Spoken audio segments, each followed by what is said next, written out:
এরশাদুল্লাহ সাহেব মসজিদে নামাজ পড়ছে, সরোয়ার ছিল এরশাদুল্লাহ সাহেবের পিছের কাতারে, আমি ছিলাম এই যে ড্যান্সারদের কাতারে। খন্দাহার পাড়া ইজ্জতুল্লাহ মসজিদ, খন্দাহার পাড়া ইজ্জতুল্লাহ মসজিদ। মগরিবের নামাজের পরে আমরা সবাই বাইরে হয়েছি। এরশাদুল্লাহ সাহেবকে আমার ছেলে মুসল্লিদেরকে বলতে আছে, এরশাদুল্লাহ সাহেব আমাদের কাছে দোয়ার জন্য আসছে, উনি 18 আসনে নির্বাচন করবে, ওনাকে দোয়া করেন, উনি আবার আসবে। যে কথা বলতে নামাইছে প্রায় 7 হয়েছে 8টা দোকান, সব দোকানদারকে বলি যেতে আছে।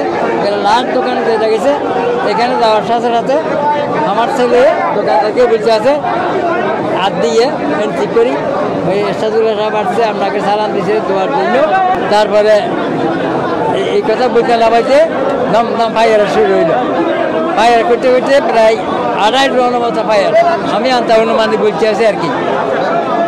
সরোয়ারকে সরোয়ারের বুকে এরশাদুল্লাহ সাহেবকে ফাটতে পারে নাই, সরোয়ার ওনাকে এমনি গুলি করে দিচ্ছে, সরোয়ারের বুকে গুলি করে লাগছে।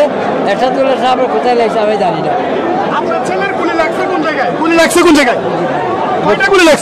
এটা আমি অনুমানিক বলতে আছি 2.5 রাউন্ডের মতো কম না। যখন হাসপাতালে নিয়ে আসছেন তখন অবস্থা কেমন ছিল? তখন তো ওটা পচা চলে গেছে, আমার সঙ্গে চলে গেছে। ওনাকে মারছে রাহান গ্রুপ সাজ্জাদের সহযোগী। সাজ্জাদ 3 দিন আগে আমার ছেলেকে বলছে সরোয়ার তোমার ছেলে।